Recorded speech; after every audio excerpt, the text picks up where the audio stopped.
Quais são os outros tratamentos que existem para a displasia do desenvolvimento do quadril que não sejam suspensório de Pavlik? É muito provável que você já tenha visto por aí relatos de mães falando que fizeram tal cirurgia, colocaram gesso, fizeram isso, fizeram aquilo, e aí você fica totalmente confusa, totalmente confuso. Meu Deus, o que é que vão fazer? O que está certo, o que está errado? Vamos lá, vamos falar disso com bastante cuidado, falando de todos os detalhes, todas as coisas que vocês precisam saber sobre isso. Eu sou o Dr. Davi Nordon, ortopedista pediátrico e professor da Pontifícia Universidade Católica de São Paulo, e eu mantenho esse canal aqui justamente para tirar essas dúvidas de vocês. Muito bem, a gente já falou em outros vídeos sobre displasia do desenvolvimento do quadril e sobre o tratamento com suspensório de Pavlik, então se tiver alguma dúvida é só voltar lá nos vídeos anteriores, tá? Vamos falar especificamente do tratamento cirúrgico da displasia do desenvolvimento do quadril, que é feito quando? Quando o Pavlik não deu certo, basicamente isso.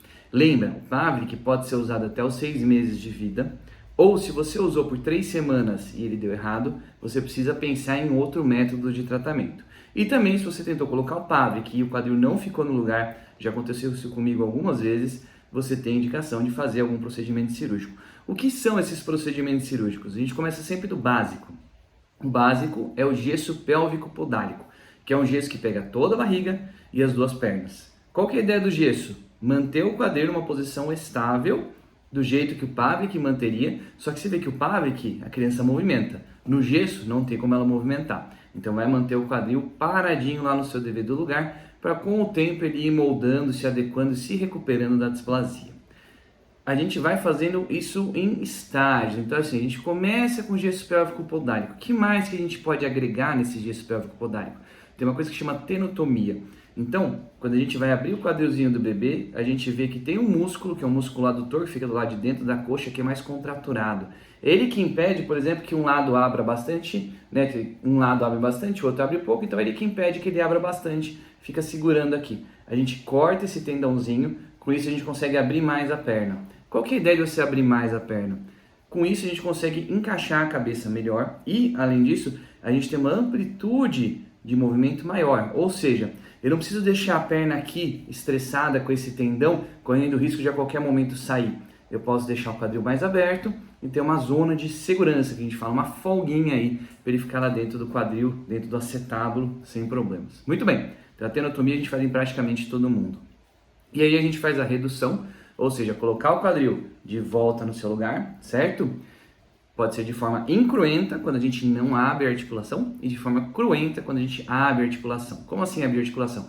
Eu vou fazer um corte logo em cima do quadril, vou lá chegar onde eu tenho que chegar, tirar todas as coisas que ficam no meio do caminho, porque imagina que a cabeça está aqui, nesse meio do caminho aqui dentro do acetábulo, um monte de coisa foi surgindo, tem um negócio que chama pulvinar, tem um lábaro, tem o ligamento redondo, tem um monte de coisa que está lá no meio do caminho. Eu vou tirar todas as coisas que estão no meio do caminho, eu vou pôr essa cabeça de volta no lugar. E aí a cápsula, imagina aqui que a cápsula é tipo um filme de PVC que estava cobrindo, certo? E tá esticadão, né? Um lençolzão esticadão aqui. Eu coloquei de volta, não vai ficar sobrando, igual sobra camisa quando você emagrece, por exemplo, igual sobra roupa quando você emagrece, não fica sobrando. Então, essa cápsula que sobrou, eu preciso fazer uma capsuloplastia, eu preciso apertar, deixar ela bem justinha para segurar a cabeça no lugar também. Então essa é a redução cruenta. Show de bola, ela deu certo, maravilha. Né, só seguir o jogo. Então isso geralmente é feito nos primeiros meses aí de vida. Não deu certo a redução cruenta, eu coloquei o quadril, ainda ficou instável. Lembra que a displasia é uma rampinha, né? Então olha lá, o acetábulo em forma de rampa. O que eu vou fazer com isso aqui? Eu vou fazer uma osteotomia, existem várias.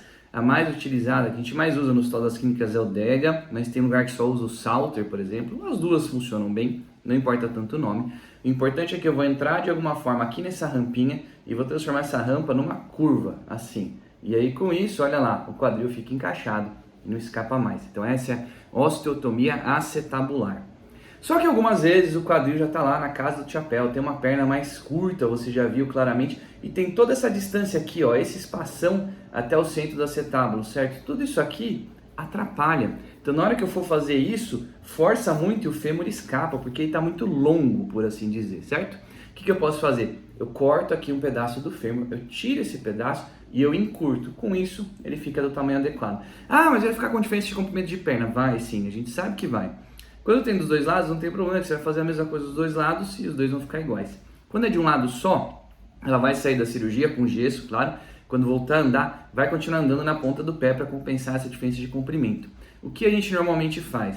a gente ortetiza, então a gente adapta um sapato para ficar mais alto, enquanto do outro lado a gente trava o crescimento do fêmur. E aí, conforme a criança vai crescendo, o fêmur que está menor porque a gente cortou, ele continua no seu devido lugar, mas ele vai crescendo, o outro fêmur não, em determinado ponto os dois vão ficar iguais, e a gente pode destravar o crescimento do outro lado e deixar os dois crescerem juntos e ficar do mesmo tamanho a perna. A criança vai ficar um pouco mais baixa do que esperado? Vai, ela ia ter 1,70 m, agora vai ter 1,67 m, tudo bem, faz parte do tratamento, o importante é que funcione, certo? E o que é super importante a gente lembrar, gente, todos esses procedimentos têm falhas, têm riscos, então quanto maior o procedimento, lembra, a gente começou de um gessinho e terminou com o quê? Com um gesso, com uma redução cruenta, com uma tenotomia, com uma osteotomia acetabular e com encurtamento femoral. É uma cirurgia gigante, vai para UTI, fica às vezes alguns dias, depende do paciente, às vezes não, às vezes vai direto para o quarto, mas a regra é ir para UTI. E tem uma chance de falha sim, entre 30% e 50% de chance de falha. Ou seja, aquelas histórias que você vê na internet, que fala operou uma vez, está indo operar de novo e tal, gente, isso acontece mesmo. E às vezes não é realmente da culpa do cirurgião, a gente às vezes fez tudo certo, tava tudo, já aconteceu comigo, tava tudo direitinho, quadril no seu devido lugar, eu tirei o gesso e ele escapou. Eu falei, mas como, né? O que aconteceu?